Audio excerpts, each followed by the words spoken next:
Welcome to the Red Boudoir, where I share with you forgotten stories of the most powerful women, so they can become a part of our lives and we can learn and be inspired.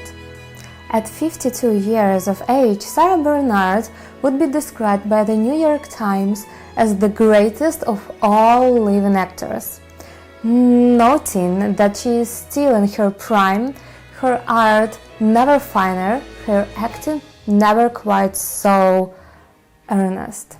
Vogue, Time, The Economist, the BBC, the Associated Press have all said that Bernhard the first celebrity ever. And I would say that she is a 19th century Madonna, shocking, striking, stylish, the most unique actress of her era. Sarah Bernhardt didn't come from some prim, respectable family. Oh no, her mother, Julie Bernhardt, was a dazzling Dutch courtesan in Paris, a woman who moved in smoky salons and whispered conversations with powerful men. Sarah grew up half in the shadows of velvet drapes and half in the light of scandal. Watching her mother survive on charm, wit, and the art of seduction. No wonder Sarah came out fierce and unstoppable. Theater wasn't just acting for her, it was survival dressed in diamonds. She was lucky to grow up in a free society with no chains and receive an expensive education from her unknown father. Little Sarah Bernhardt almost ended up as a nun, yes, nun. She spent part of her childhood in convent, whispering prayers and dreaming of candles and quiet cloisters. But life had other plans. Mother was in shock. She gathered the family meeting to decide what to do with her special daughter. Her mother's powerful friends thought this wild, intense girl was wasted on holy silence. So at 16, Sarah traded prayers for plays, entered the Conservatoire de Paris, the most prestigious theater. She was so impressed that she was crying her eyes out. But her uncle, Alexandre Dumas the Elder, said that, "Don't worry, darling, you will be a star." In 1859, at just 16, Sarah Bernhardt entered the Conservatoire de Paris, the most prestigious drama school in France. But let's be honest, she didn't exactly walk in as the prodigy everyone adored.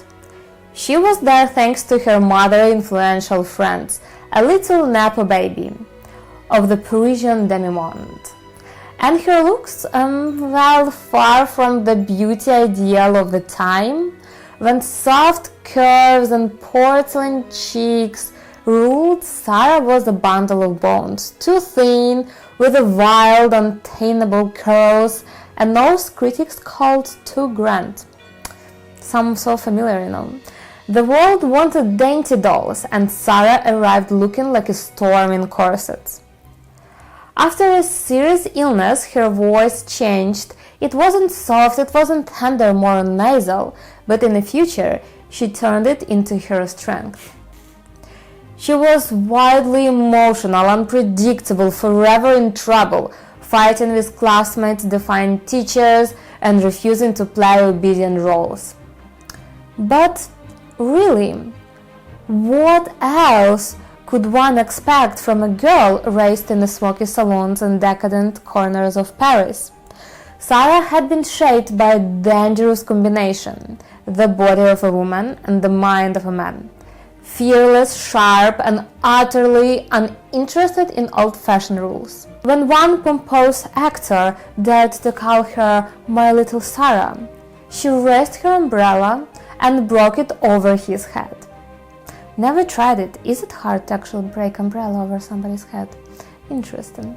Sarah's big debut was in 1862 at the Comédie Française, the most prestigious theater in Paris. Sounds glamorous, right? Except it bombed. She played a tragic, noble heroine, but the critics barely blinked. They called her voice too thin, her presence strange, and the audience wasn't sure what to do with this sharp, wild-eyed girl. Sarah was devastated. She cried, swore she would never go back, and for a while it seemed like the dream had died before it even started. What unites Sarah Bernhardt and Marilyn Monroe? Two of the most influential actresses of their time, yes? But their first debuts were a disaster. When Marilyn Monroe only entered the movie world, she was a horrible actress. She couldn't make any sound, got red, and didn't get any role on her first rehearsals. But she didn't stop, just like Sarah. So, Sarah was only 18 years old when the scandal came. She got into a fight with another actress. There was slapping involved naturally, smashed a set of prop in rage, and basically burned her bridges at the Comédie Française. They politely, well, maybe not so politely, let her go. She was only 18 and already banned from the best theater in Paris. Family was in shock. While she was still very young and hustling for roles, around 1864, only 19-20 years old, Sarah had a love affair with a Belgian nobleman, Charles Joseph Eugene Henry, Prince de Lynch. Out of that romance came her only child, Maurice Bernhart. The relationships didn't last. The single mother chapter fueled a lot of her later independence. She refused to marry just to be respectable. She built her empire on her own name, gave a son her own name, and Maurice grew up practically backstage, traveling the world with her and helping run her business later in life. Her mother was chained to man for surviving, but our heroine refused this path. Even when she was a child, for example, she didn't want to work, to study in school, because her mother never did it. But life transformed her into a most hardworking and productive businesswoman of her time. Most girls would run home crying, but Sarah, she went full survival mode. She marched straight into the Paris theater underworld. The tiny, smoky, slightly scandalous stages nobody respectable talked about. There she was exploring her knowledges. The strange little girl turned into a brilliant, intense, unforgettable in Odeon Theatre, one of the most popular places in the city. When Sarah was lighting up the Odeon in the late 1860s, she caught the attention of the highest circles, including Emperor Napoleon III himself. One night after a performance, a velvet box arrived from the imperial palace. Inside, a pair of glittering diamond earrings. Bernhardt's presence was regularly protested, condemned, and even banned in some cities, but fully subscribed to the idea that all publicity is the good publicity. Sarah seemed to take this criticism in stride and even leaned into her peculiarities. The silly gossip created by people who thought she was just plain weird person was inconsequential to her, and she seemed aware that the resulting attention ultimately elevated her profile. Sarah has been playfully characterized as the original goth for embracing darker aesthetics, and in some respects she was ahead of her time. Yes, Victorian England had a fascination with death, but even there Sarah managed to raise a few eyebrows and frankly just took it to another level. In 1891, Harpens Weekly wrote that Madame Bernhardt has always had a morbid turn of her mind. In references to a tomb she had purchased, built and maintained long before the grim Reaper was anywhere in sight. She envisioned the bat as the spirit animal and adorned her hats with the taxidermied mammal, while fashioning self-portraits of herself with bat wings. Bernhard was reported to have slept in a coffin, To better understand death, she claimed there were rumors that she owned a trinket box made of a human skull, that her boudoir was covered in floor-to-ceiling black velvet, and myriad of other nonsense intended to shock. Like most actresses, Bernhardt's appearance was heavily criticized, most notably her weight. Sarah's small size was in stark contrast to more Rubenesque beauty standards of the 19th century, and she took a lot of flack for it from the media. Just look at those caricatures, they are so rude. When the Franco-Prussian War broke out in 1817, Paris turned into a besieged, starving fortress. Most fashionable Parisians fled. Sarah Bernhardt, already famous at the Odeon, stayed. She turned the Odeon Theatre itself into a military hospital. Sarah, who by then could have hidden in luxury, rolled up her sleeves and worked as a nurse, tending to wounded soldiers, cleaning wounds, even helping with amputations. She sold her jewels and furs to buy supplies and firewood to keep her patients warm. Imagine the divine Scandalous Sarah, once mocked for being too fragile and skinny, running through smoky Paris with bandages and morphine. The press adored the image. The actress turned angel of mercy. It changed how friends saw her. She wasn't just an entertainer anymore. She was a patriot. She was a hero. Hello! This is Pumpkin, perfect for our autumn mood.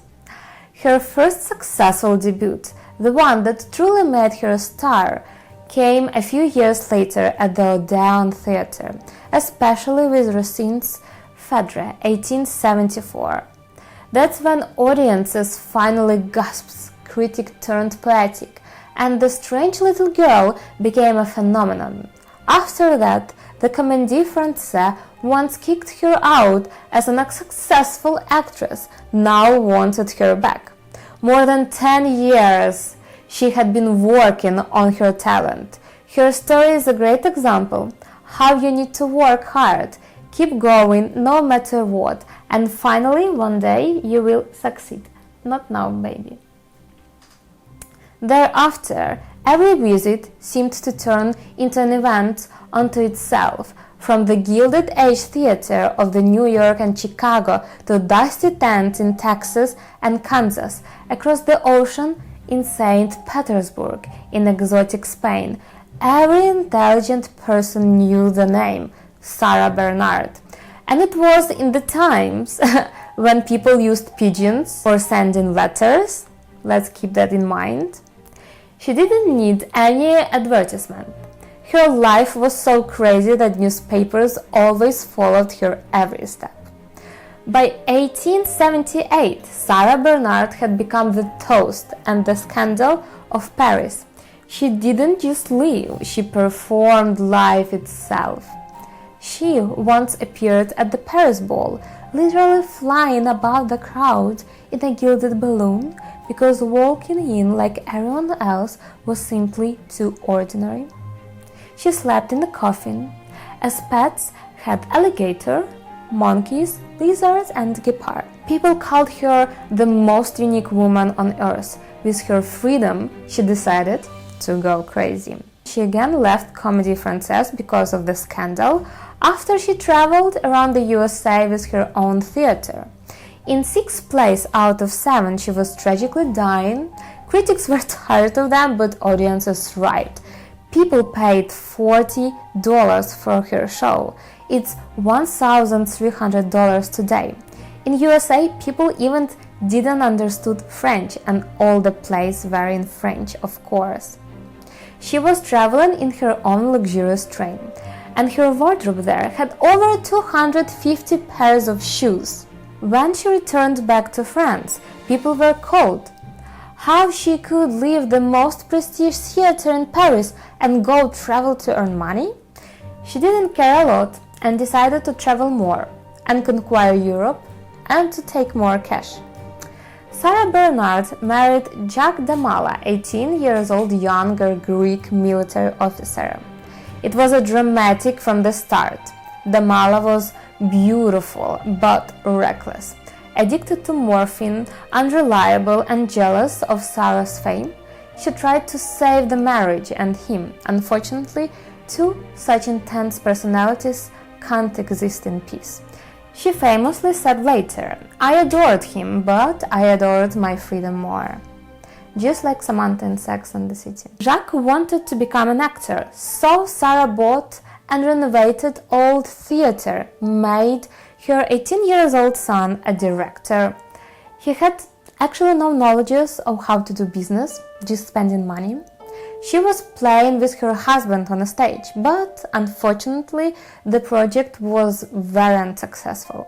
Sarah lost the majority of her capital and was forced to sell her jewelry. She starred in a new play where she played a woman who was publicly choked to death.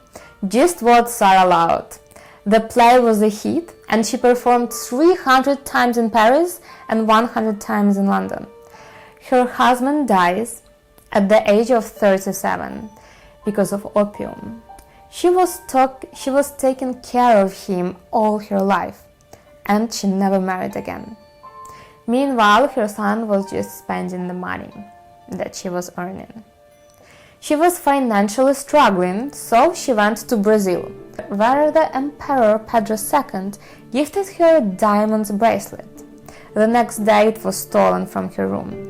Her impresario died of heart attack. Her team was horribly sick with a disease, but she was like a stone and at the end of tour earned over 1 million francs. Pumpkin, let's earn the same money. After Brazil, she returned to France, where Comédie Française again, third time, asked her to return. She wanted, but in a magazine, journalist wrote, "Sarah Bernhardt is 43, now she can only play mothers." She was furious, and she declined.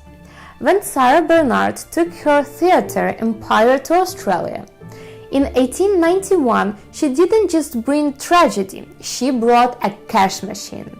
The newspaper reported that her 8 months Australian tour, Australia and New Zealand, grossed over $40,000, an astronomical sum at the time, worth several $million today. In 1893, Sarah Bernhardt became the director of the theatre de la Renaissance in Paris, a huge deal for a woman at that time. But she didn't stop there. By 1899, she took over the Theatre des Nations and boldly named it the Theatre Sarah Bernhardt. Yes, after herself, iconic move. She chose the repertoire, produced plays, directed, starred, handled finances, and ran the whole theatre like a boss, decades before girl boss existed. It stayed her theatre until her death in 1923. She was in charge of all the business and also played 8 times a week in shows. She hired Alphonse Mucha to create covers for her shows. His work became the classics of Art Nouveau. In 1899, Sarah Bernhardt decided she was done with being just tragic heroine. She took the most masculine role in the Western canon, Hamlet, and made it her own. Paris went wild. Some critics were outraged. A woman playing the Prince of Denmark? Mon Dieu! But Sarah didn't flinch. She studied the psychology, wore a sleek doublet and sword, and played Hamlet as haunted, sensitive, and dangerously alive. Audiences were mesmerized. Her Hamlet toured London and the USA, drew massive crowds, and helped crack open the idea that great roles aren't just for men. She was a professional artist and sculptor as well. Her art was showcased in different salons. But a new decade was dawning, the 1900s, 20th century. A modern world sweeping away the perfume of the old century. And as much as I praise her brilliance, let's be honest, if you saw Sarah Bernhardt perform today, you probably wouldn't like it. Her acting was intensely emotional, grand and almost grotesque. Every gesture a storm, every line a battle cry. The new generation found her style theatrical, in the wrong way, too much, too dramatic, and too 19th century. The times were changing. Theater was shedding its corset, becoming modern, natural, real. And Sarah, for all her genius, belonged to the age of velvet and tragedy, not electric light. But by the early 1910s, she was in her late 60s and still performing with wild energy. On her 1915 American tour, she injured her right knee badly while playing on a stage. Doctors warned her it wouldn't heal well. The leg became infected, and by the next year she had to have it amputated above the knee in Paris. But there's Bernhard twist. She refused to quit performing. After recovering, she went back on stage, sometimes acting from a chair or with an artificial limb, and still toured. Imagine. The most famous actress alive, one-legged and unstoppable, making curtain calls like nothing happened. She refused to use a prosthetic because for her it was pathetic. So, she was always carried on a specific chair, carried by two handsome men. Iconic, like a true Madonna nowadays, for sure. During the First World War, she was performing for soldiers. She even played in movies. Sarah Bernhardt died the way she lived, dramatically, but on her own stage. By 1923, she was 78, still performing despite her missing leg, still ruling Paris like a one-woman empire. But her body, after decades of touring, injuries, and unstoppable energy, began to give up. She collapsed at home while rehearsing for a new film, because of course she was working still. Suffering what was likely a kidney failure and exhaustion. Doctors rushed to her bedside, but the divine Sarah simply slipped away. On March 26, 1923, in her Paris apartment, surrounded by her son Maurice, her servants, and the scent of lilies.